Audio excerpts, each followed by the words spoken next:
Hello, everyone, and welcome to the Resilient Mama Movement Show. I'm Laura Greco, and I have with me Kate Nova, who is an expert in something like chronic pain. So, our topic is the origin of your chronic pain. And so, the question might be this: you're busy as moms, going through your day, doing your things, so you may not always notice your body during that time period. What I want to ask you is in the morning when you wake up and you're getting out of bed, what is your experience in your own body? What do you notice? These are things that can help to identify how you can really plug up some of the energy leaks that might be happening because you're experiencing overwhelm or reaction in your day. Yelling at your kids is sometimes what we talk about, right? All the things that are more reactatory could be coming from something that's running in the background that you may not even be aware of. So I'm going to introduce Kate. Kate is a beautiful person I've known for a few years. We were a part of a heart-centered community, and I'm so excited to have her introduce herself to you and share the beautiful information that she has that could really assist you in your own body to show up in a way that you feel good about. So, Kate, welcome. Hi, Laura. Thank you so much. I'm very happy to be here. Good. I'm so glad you're here. So, Kate, could you start off just by sharing with our audience, like who you are, what your journey's been, and what brought you to this place where you're serving people with this particular situation of chronic pain? Absolutely. Uh, Chronic pain is a tricky thing, and it's something that I have firsthand experience with. By the age of 24, I have had my gallbladder taken out. I've had chronic pain in my stomach. I had gastritis, chronic pain in my back, and issues with other parts of my body. Mm. And the thing about my experience is that more than about 90% of the time, when I would go to the doctor for a checkup, they would run my blood test, they would run CAT scans, ultrasounds. I even had an endoscopy several times.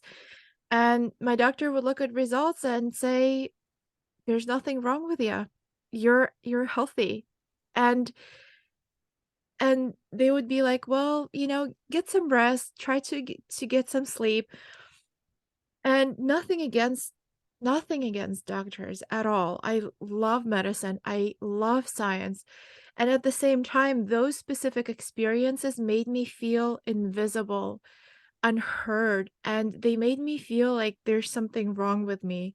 Because if the doctor doesn't see anything, why is it that my body feels so much agonizing pain to the point that I can't even stand or lay down or breathe? Even breathing hurt. It was very strenuous. It's looking back at it now, it's even hard to wrap my mind around it, how I went through that experience.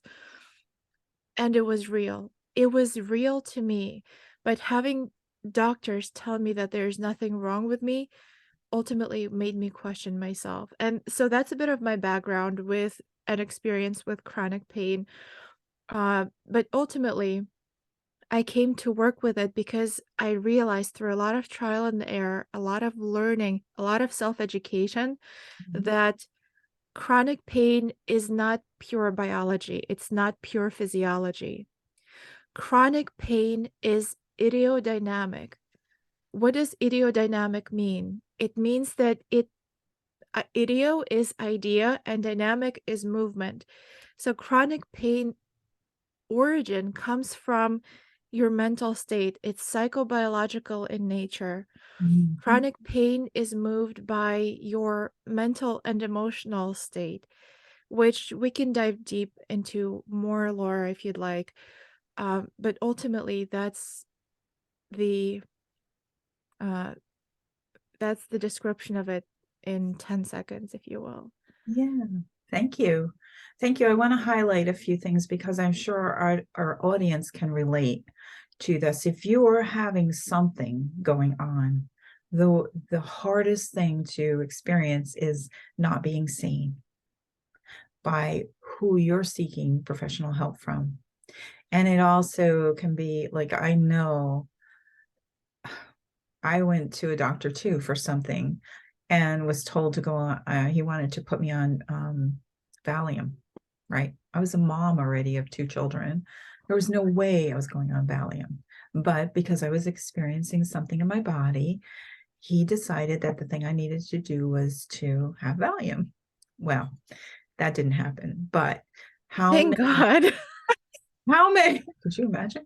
I was Wow. shocked. But anyway, how many of us go to professional, and I know as an integrative nutrition coach, like I know that um, the medical field is great for emergency care.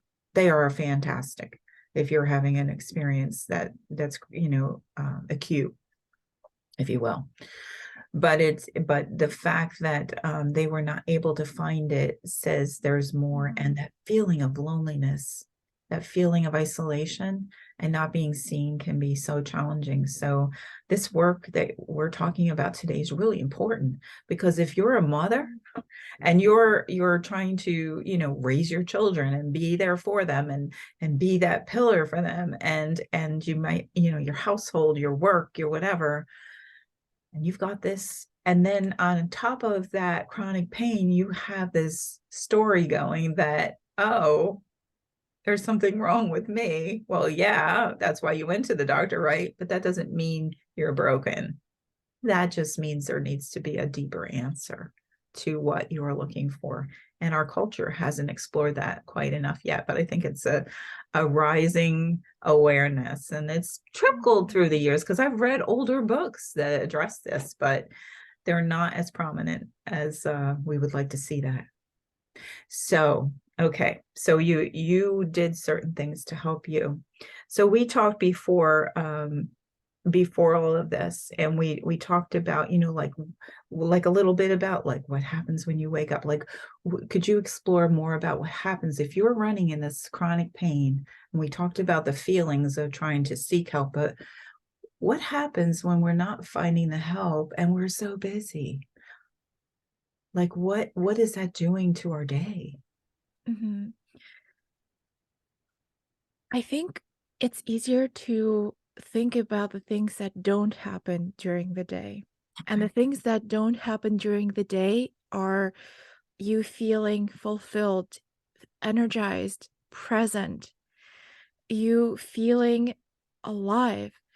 And the way you relate to yourself and to others, because when you wake up during the day, in the morning, first thing, when was the last time you noted when you opened your eyes and your immediate reaction was to think, what does it feel like right now in my body?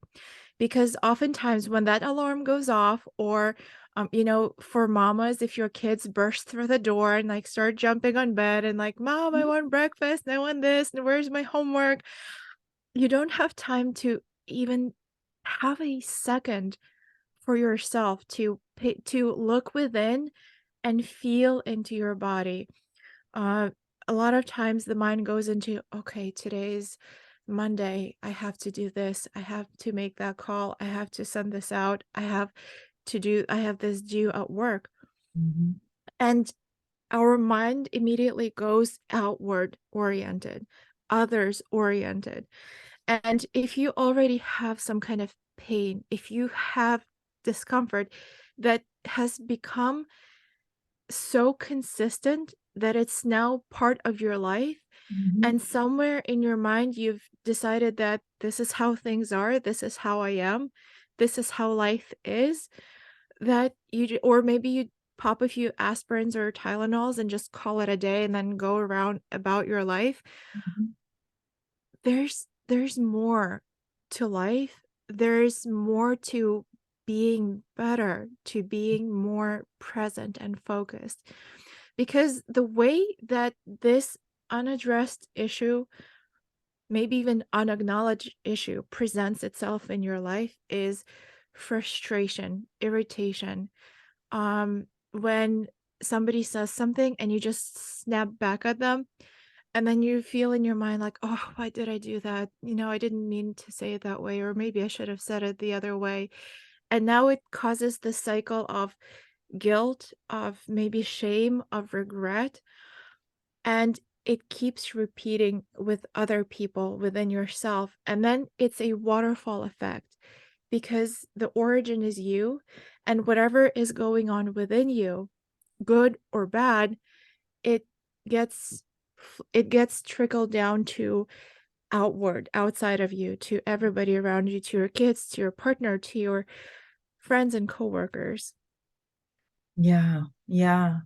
It's kind of like a program that's running, like when we have our computers running, and Mhm. we're running too many, it all slows down.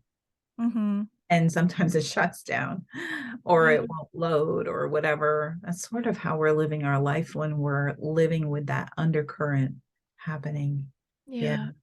And there's a, And oh, go ahead. and the cause of, and the further consequence of that is burnout, it's exhaustion, it's depletion of your energy, of feeling that something is off, and usually that makes us want to reach for comfort, and comfort is usually, um, you know, it looks in many different ways. Maybe it's wine and chocolate, or maybe it's comfort food, maybe it's whatever, that something that you indulge in, and that may look like, I've had a difficult day, I deserve this, even though you realize that, maybe it's not the best thing for me, but it's like a guilty pleasure and it brings you pleasure, and it's like this perpetual cycle.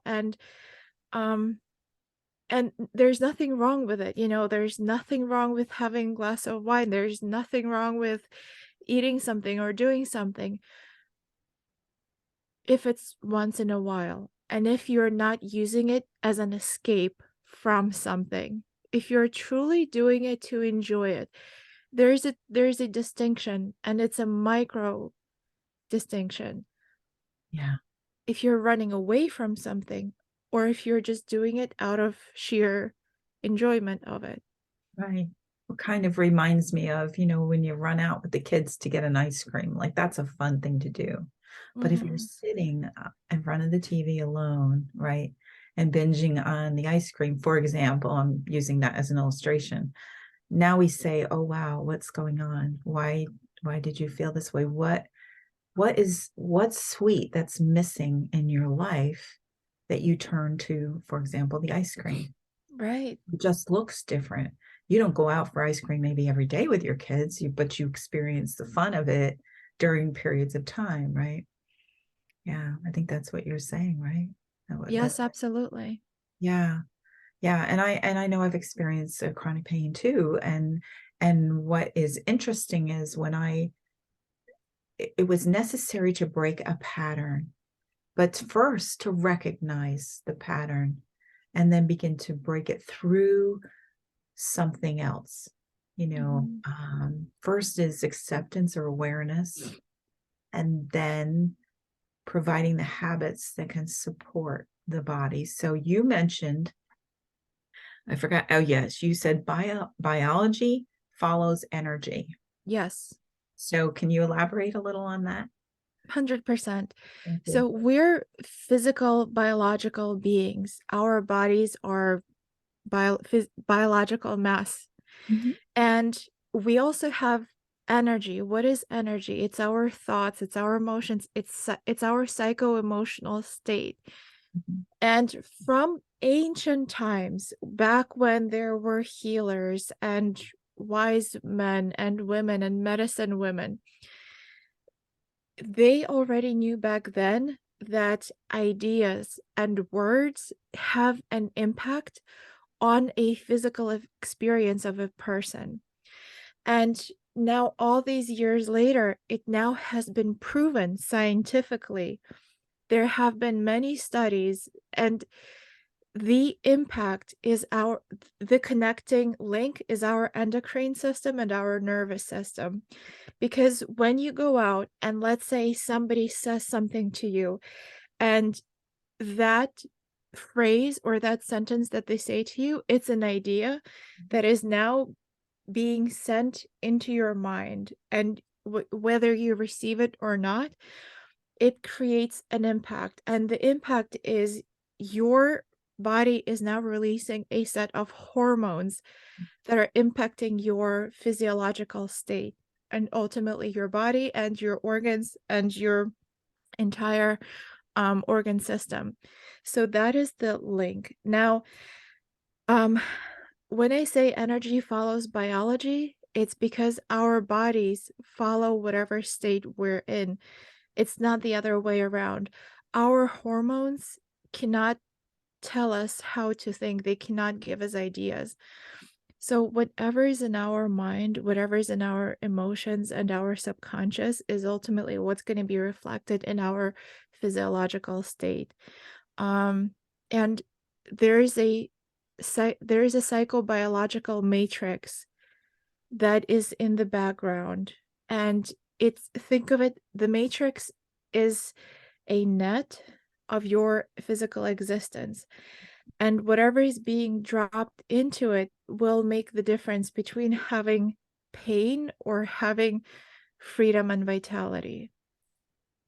So would you say then that Mhm.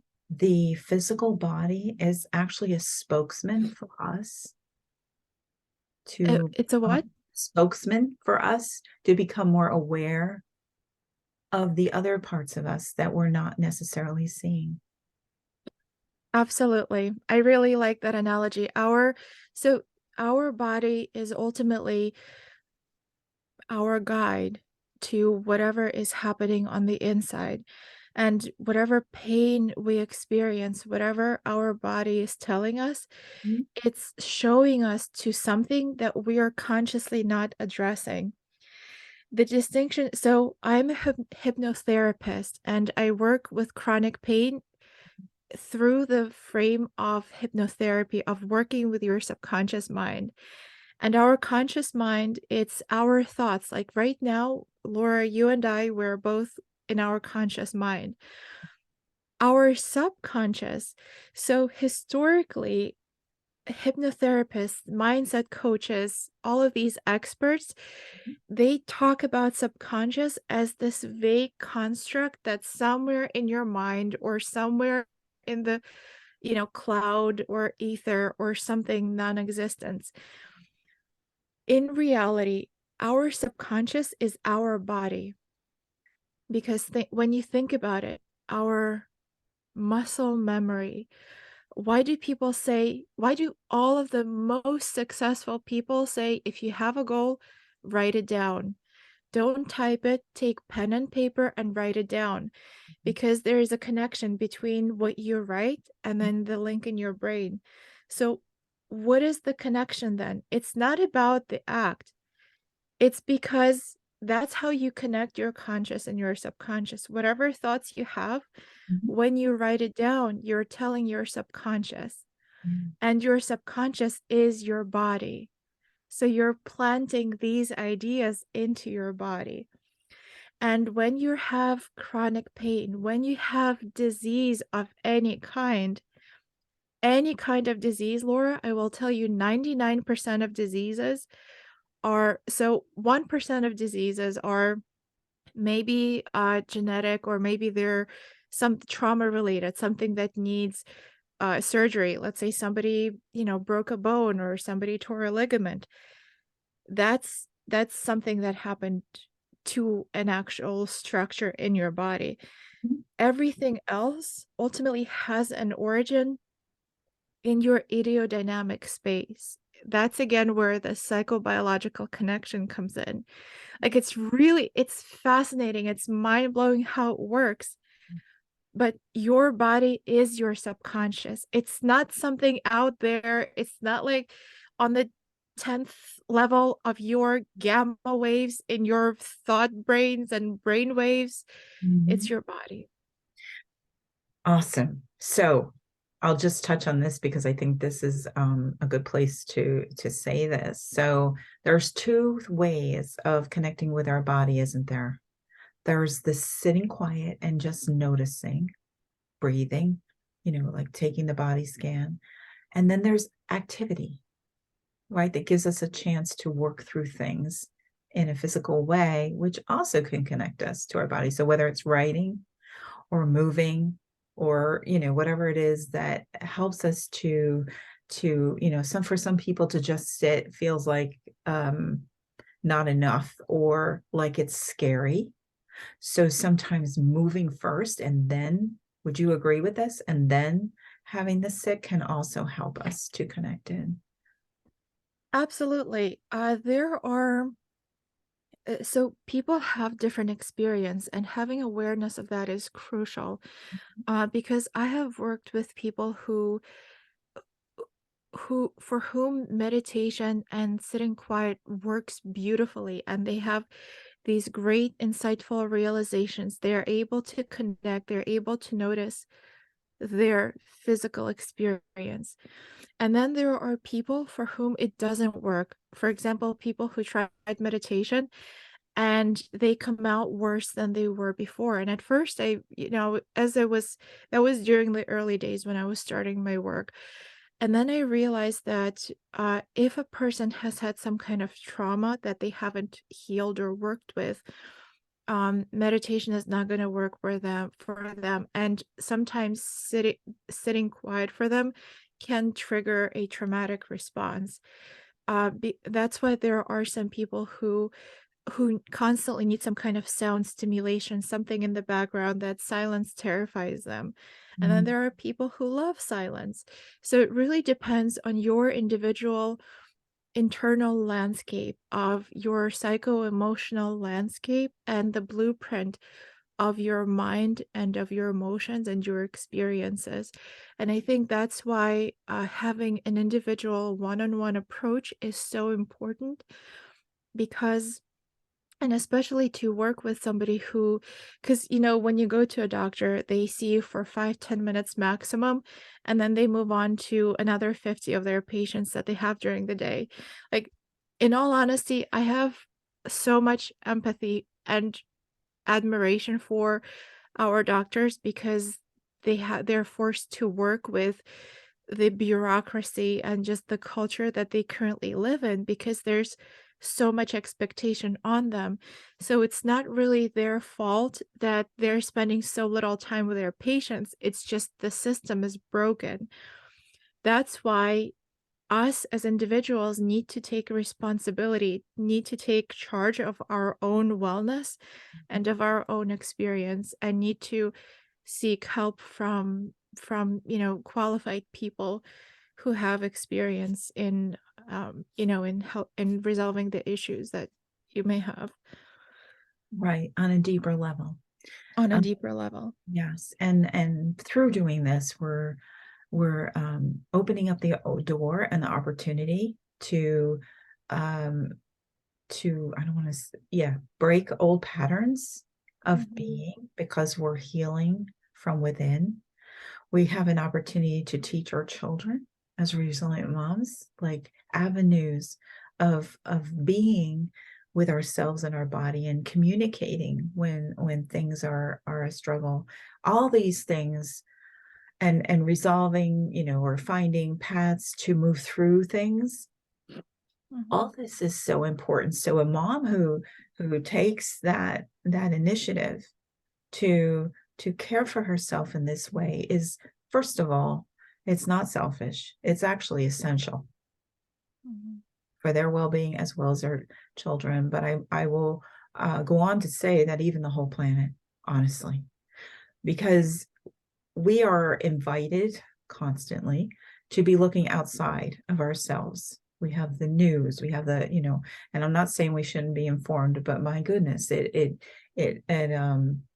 can really debilitate a person in their stresses, right? Whatever they are. So what if we understood that we are the people who take care of ourselves, and we are the ones that create the change within ourselves. Imagine the ripple effect as people observe this kind of experience, like you, who went through it and are now serving people in this capacity to assist them to make that same journey. Yeah. Absolutely. Yeah.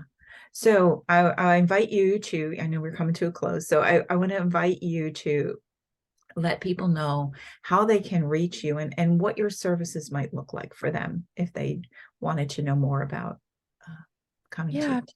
absolutely. So right now I work in one-on-one capacity. So I have a highly individualized approach to each person. And in one-on-one work, it's ultimately an 8-week experience. So in those 8 weeks, I am more of a guide, and you're the hero of your journey because with your background, there is a deep assessment and questionnaire that we go through, and Mhm. then it's a combined work of hypnosis. It's a combined work of with your emotion, subconscious, and your trauma to condition your nervous system.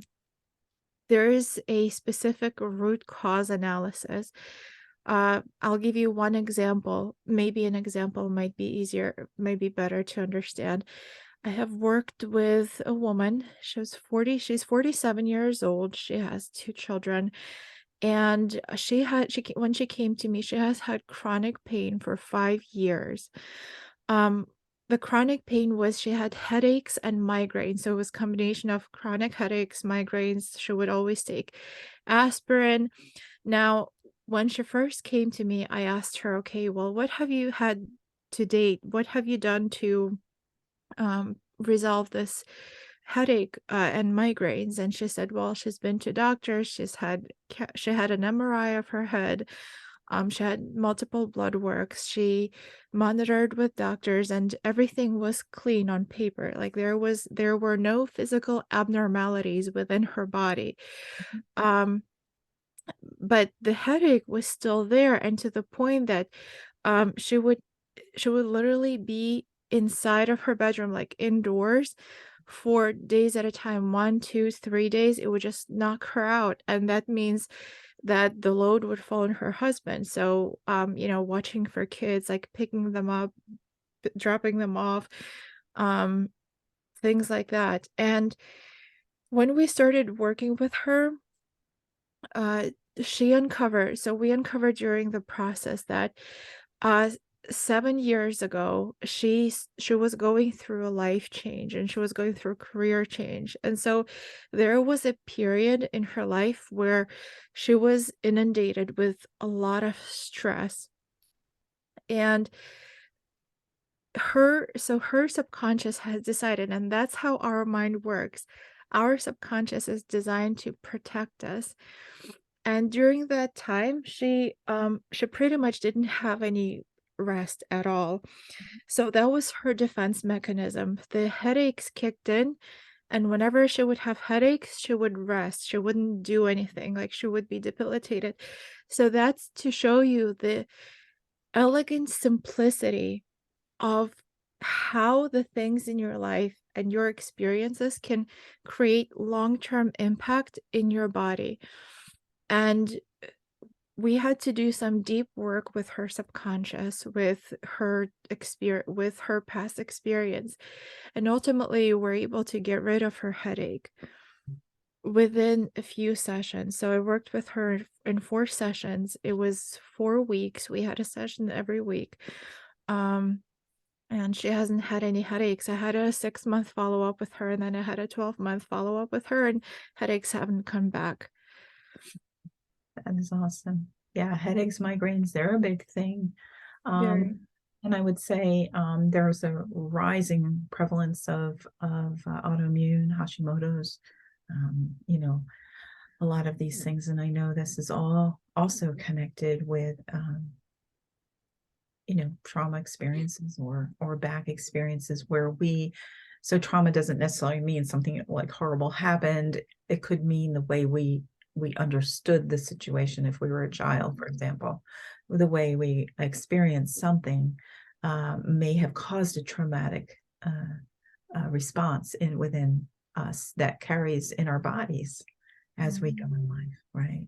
So, yeah, this is beautiful, Kate. Thank you so much for sharing your wisdom, your awareness, and something that we, can begin to do right now, which is to rest into our bodies and just, or find out that we can't rest into our bodies, right? And do something Yes. else, but to experience some self-care in that capacity. And then to, if we're feeling, even if we're not feeling debilitated, I was going to say if we feel debilitated, but even if we're not, what a great experience to really embrace life in the richness and the fullness. You mentioned earlier about all the experiences that are missing when we're experiencing chronic pain. And it's kind of like glasses, before you have glasses, your eyesight might be dropping off and you're not really noticing. And then you have a lens put in front of you, you're like, oh, that's how things are, right? So I'm sure it's very similar in that way. Sometimes we are so driven by life that we don't even notice what's dropping off. So thank you for sharing. Thank you. We're gonna put a link in order to get in touch with Kate in the notes. Wherever you're seeing this video, make sure that that link is also available. Might be in the comments, might be in, so wherever it is, you just look for it. And do you have any closing thoughts before we go, Kate? Closing thoughts are: dare to turn within, dare to give time and attention and love to yourself. You will not be, cutting anybody short for doing that. You will not be selfish for doing that. If anything, it's the most selfless act you can do, to love yourself, to look within yourself, and to take care of yourself first. Because when you're flourishing, when you're blooming, and when you're glowing, everybody else will be drinking that in, and they will be soaking that in, and you will be nourishing them. So do not look at it as selfish. Look at it as the most selfless thing you can do today.